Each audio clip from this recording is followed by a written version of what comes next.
Bienvenidos a Ghost en Español. Todo sobre la banda Ghost en tu idioma.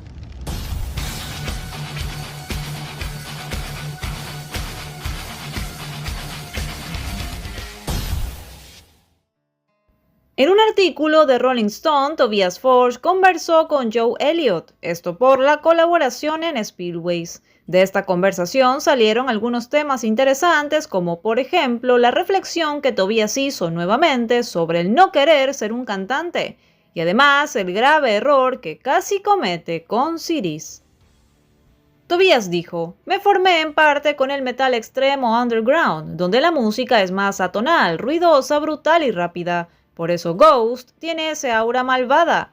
También crecí con AOR. Ghost combina esos elementos. Quería que la banda fuera como una de los 70, tratando de crear música que fuera futurista y aterradora al mismo tiempo. En realidad nunca me vi como un cantante, me convertí en uno por la fuerza de las circunstancias. A esto Joe comenta que para él Tobias claro que puede cantar. Tobias dice: creo que la mitad del trabajo proviene de sentirte cómodo con tu voz. He aprendido a amar trabajar con mi voz.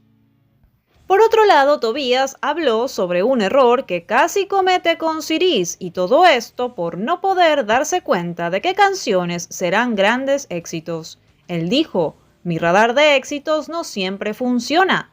A veces hay ese momento mágico cuando una canción grita que va a ser un éxito.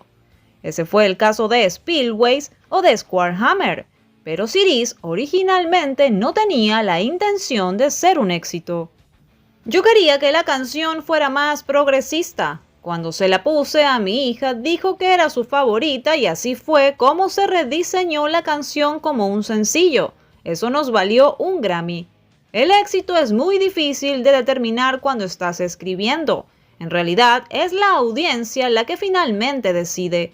Por otro lado, no podía entender por qué Mary on a Cross no le fue tan bien en un comienzo.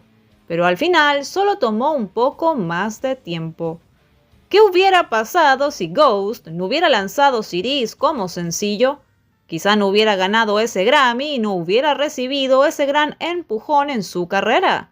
¿Qué opinas tú? Déjame un comentario. Sígueme también en Instagram para contenido diario sobre Ghost.